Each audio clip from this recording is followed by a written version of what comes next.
গত 29শে জানুয়ারি বিকালের দিকে মুর্শিদাবাদ জেলার নবগ্রামের 5 গ্রাম দক্ষিণ মোড়ে বিকালের দিকে বাইকের ধাক্কায় জাহাঙ্গীর আলম নামে একজন পথ দুর্ঘটনার কবলে পড়ে।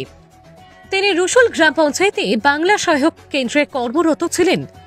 এলাকাবাসীরা জানান, ওই দিন রসুলপুর পঞ্চায়েতের দুয়ারে সরকার ক্যাম্প থেকে বাড়ি ফেরার পথে একটি বাইক ধাক্কা মারে। ঘটনাস্থলেই সে রাস্তায় লুটিয়ে পড়ে। এই দুর্ঘটনার ফলে মাথায় সে গুরুতর আঘাত পায় বলে প্রত্যক্ষদর্শীদের মধ্য থেকে অনেকে জানায়। এরপরে স্থানীয় লোকজনের সহযোগিতায় 5 গ্রাম সুস্বাস্থ্য কেন্দ্রে নিয়ে আসা হলে কর্মরত চিকিৎসক তাকে বহরমপুরে স্থানান্তরিত করে। সেখানে নিয়ে গেলে তারাও স্থানান্তরিত করে কলকাতায়। গত শুক্রবার 31শে জানুয়ারি সকাল 8:20 মৃত্যুবরণ করে। তার মৃতদেহ বাড়িতে আসে রাত 12টার দিকে এবং শনিবার তাকে সেখানেই মাটি দেওয়া হয় বলে জানা যায়। এনার বাড়িতে রয়েছে স্ত্রী, 1.5 বছরের ছেলে এবং 6 বছরের মেয়ে ছাড়াও 2 ভাই এবং বাবা ও মা আছে বলে জানা যায়। জাহাঙ্গীর আলমকে শেষবারের জন্য দেখার জন্য মানুষের ভিড় ছিল উপচে পড়ার মতো। জাহাঙ্গীরের এক চাচা বলে, দুর্ঘটনা ঘটেছে ওই রাস্তাটি এখন আগের থেকে অনেক বড় হয়েছে, তাই রাস্তায় প্রশাসন যেন ট্রাফিক পুলিশ এবং ট্রাফিক ব্যারিকেডগুলো দেন এবং এদের জমি জায়গা বলতে কিছুই নেই, তাই সরকার যেন এদের একটু দেখে। এরপর তার কথা মতো আমরা দেখতে পাই দক্ষিণ মোড় বাস স্ট্যান্ডে ট্রাফিক পুলিশ দেওয়া আছে, কিন্তু দুর্ঘটনা ঘটেছে সেখানে কোনো ট্রাফিক ব্যারিকেড দেওয়া নেই। অপরদিকে এক প্রতিবেশী বলে, জাহাঙ্গীর খুবই ভালো ছেলে ছিল। ওই দিন দুয়ারে সরকার ক্যাম্প সেরে টোটো করে বাড়ি আসার সময় রাস্তা পার হওয়ার সময় এমন দুর্ঘটনা ঘটে। অপরদিকে তার এক সহকর্মী বলে, তার মৃত্যুতে বলার কিছু নেই। তিনি যে একজন সহকর্মী ছিলেন তাই নয়, তিনি একজন ভালো বন্ধুও ছিলেন বলে জানান। তাই তার মৃত্যুতে এলাকাবাসী থেকে শুরু করে পরিবারের সদস্যরা শোকাহত ও মর্মাহত হয়ে পড়ে। গত 29 তারিখে এই যে আমাদের 5 গ্রাম দক্ষিণ মোড় যে নতুন রোড হয়েছে, রাস্তা পারাপার হতে একটা মোটর সাইকেলে এসে দুরন্ত গতিতে আসার পরে তাকে ধাক্কা মারার ফলে সে রোডে পড়ে যাওয়ার পরে তার মাথায় প্রচণ্ড আঘাত লাগে, যার ফলে সঙ্গে সঙ্গে 5 গ্রাম হসপিটাল, সেখান থেকে বহরমপুর মনমোহনীতে থেকে ভর্তি করা হয়। ওরা ডিসচার্জ করে কলকাতা রিফার করে।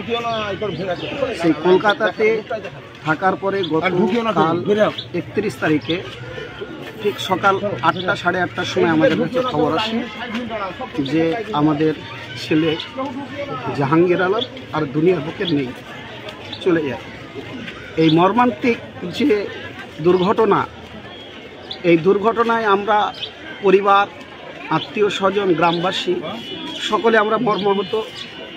এবং সে একটা জব করত পঞ্চায়েতে, সেখানকার কর্মী সহ তার যত ফলোয়ার্স আছে সকলেই আমরা মর্মাহত এবং ব্যথিত। এখন যেটা আমাদের বক্তব্য সেটা হচ্ছে 5 গ্রাম একটি জনবহুল এলাকা।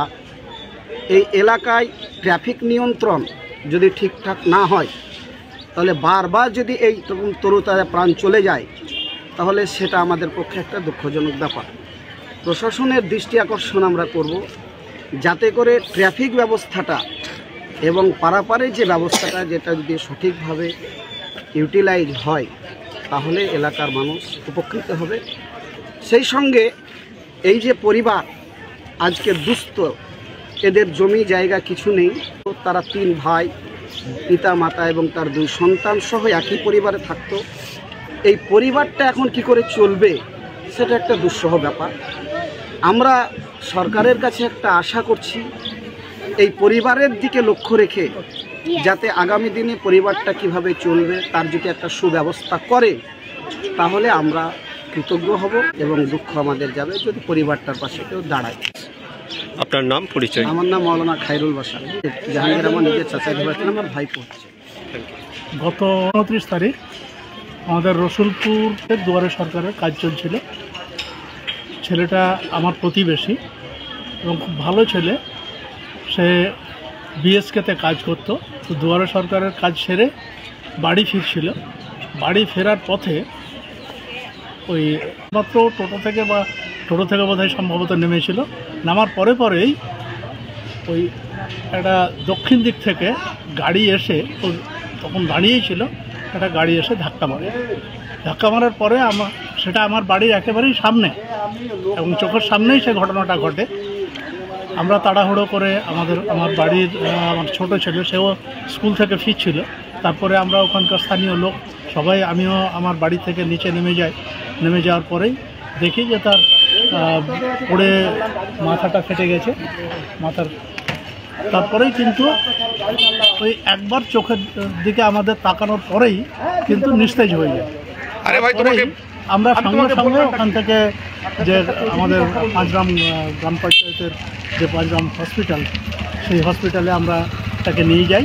নিয়ে যাওয়ার সঙ্গে সঙ্গেই ডাক্তারবাবু বলেন যে যেহেতু বমি শরীর শুরু হয়ে গেছে, আমাদের কিন্তু এখানে কিছু করার নেই, আপনারা অ্যাজ সুন অ্যাজ পসিবল আপনারা একটু ভালো জায়গায় নিয়ে যান। আমরা সঙ্গে সঙ্গে গাড়ি করে বহরমপুর নিয়ে যাই। বহরমপুরে নিয়ে যাওয়ার পরেই সেখানে ডাক্তারবাবুরা তাকে অবজারভেশনে যাই হোক প্রাথমিক চিকিৎসা করার পরে ইমার্জেন্সিতে তারা বলে যে আমাদের পক্ষেও এটা সম্ভব নয়, আপনারা কলকাতা নিয়ে চলে যান। তারপরে এখান থেকে কলকাতা অ্যাম্বুলেন্স করে কলকাতার দিকে নিয়ে যাওয়া হয়। নিয়ে যাওয়ার পরে তখনও কিন্তু জ্ঞান ফেরেনি এবং জ্ঞানশূন্য অবস্থাতেই ছিল। তারপরে ওখানে বিভিন্ন হসপিটাল, বিশেষ করে সঙ্গে সঙ্গে পিজিতে নিয়ে যাই। পিজিতে কোনো রকমের রেসপন্স তারা করেনি, বলে আমাদের সিট নেই, বিভিন্ন রকম অজুহাত দেখিয়ে তখন আমরা বাধ্য হয়ে আমাদের যে, আমি হয়তো ব্যক্তিগতভাবে নিজে সেখানে ছিলাম না, কিন্তু আমাদের যে ছেলেপিলে যারা গিয়েছিল তারা সেখানে গিয়ে তখন একটা নার্সিং হোম ঠিক করে এবং সেই নার্সিং হোমে গিয়ে তাকে অ্যাডমিশন করে।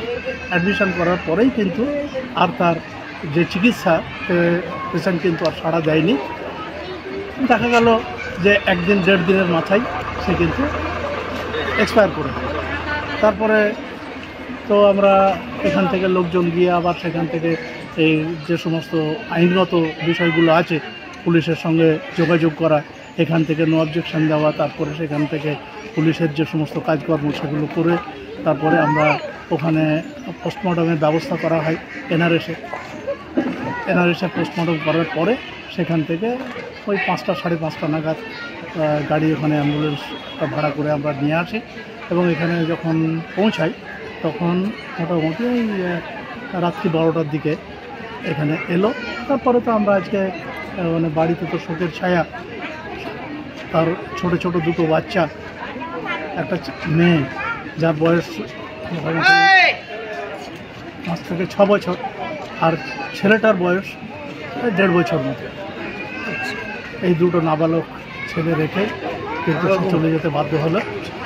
তো যাই হোক, এই প্রাকৃতিক যে ঘটনা, এই ঘটনাটাতে আমাদের গোটা পাড়া তথা এলাকাকে মর্মাহত করেছে।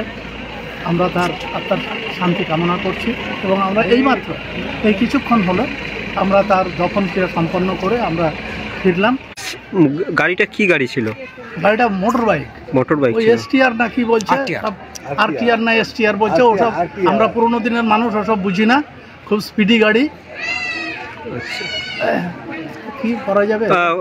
সেদিন তাহলে দুয়ারে সরকার থেকে আসলো, কোন পঞ্চায়েত হবে? রসুলপুর পঞ্চায়েত। রসুলপুর পঞ্চায়েত থেকে দুয়ারে সরকার ছিল, সেই দুয়ারে সরকার থেকে, মানে ওটা তো ব্লক থেকে ঠিক করে যে কোথায় কোথায় কে যাবে, তো সেখান থেকেই ফিরছিল, দুয়ারে সরকারের কাজকর্ম করে ফিরছিল। আপনার নাম? আমি মর্তুজা আলী। আপনি কে হচ্ছেন এখানকার? আমি, আমার সম্পর্ক এটা ভাইপো। আচ্ছা, প্রতিবেশী? হ্যাঁ, প্রতিবেশী ভাইপো। তো আমরা পুরোই, আমাদের তো একটা পরিবারের মতন ছিল, আমরা যারা একসঙ্গে কাজ করতাম। এটা খুবই মর্মান্তিক, আমরা ভাবতেও পারিনি একসঙ্গে সারাদিন কাজ করার পরে শেষের দিকেও কখন এসে এরকম ঘটনা ঘটে যাবে আমি ভাবতেই পারি। কাজ প্রায় হয়ে গেছিলো, কাজে তো অত্যন্ত দক্ষ, যে কোনো কাজ যেটা আমাদের কাছে মনে হতো অসম্ভব, তার কাছে ছিল সম্ভব। তো আমরা তো আমাদের একটা দক্ষ সহকর্মীকে হারালাম, তাই যেটার জন্য আমরা গভীরভাবে খুব আর কাজ সম্পর্কে আমাদের যতজন আছি তাদের থেকে মানে তারা কি, আমাদের যদি কোনো সমস্যায় পড়ে যেত আমরা ওকে ফোন করেই পেতাম, এরকম ব্যাপার। তো আমাদের সেদিন ক্যাম্প ছিল দুয়ারে সরকার, ওখানে প্রায় ক্যাম্প শেষ হয়ে যাওয়ার পর চলে আসে, আসার পরেই শুনছি এরকম। আমরা তো মানে এখনও ভাবতেই পারছি না যে কী থেকে কী হয়ে গেল হঠাৎ। তো আমার আর বলার মতো কিছু নাই, আমি বলতে পারবো না। আমার সহকর্মী ছিল, আমরা একসঙ্গে বসে কাজ করি। কোন পঞ্চায়েতে করতেন আপনি? আমরা রসুলপুর জিপি, রসুলপুর জেলা। নবগ্রাম ব্লকের আন্ডারে যে রসুলপুর জিপি হয়, এখানে আমরা পাশেই নিজের মিলেই কাজ করতাম। আমরা বাংলা সহায়তা কেন্দ্রের কর্মী ছিলাম। আমার তো সহকর্মী পরে আগে আমার ভালো বন্ধু ছিল, এটা হলো সবথেকে বড় কথা। আমরা আমাদের একটা ভালো দক্ষ সহকর্মীকে এবং ভালো বন্ধুকে হারালাম, এটা খুব মর্মান্তিক ব্যাপার। আর আমার বলার ছিল না। আপনার নাম? আমার নাম ভালো বলছি। ওই রসুলপুর থেকেই আসছেন? হ্যাঁ। বলাই প্রামাণিকের রিপোর্ট, KTN 5 গ্রাম নিউজ।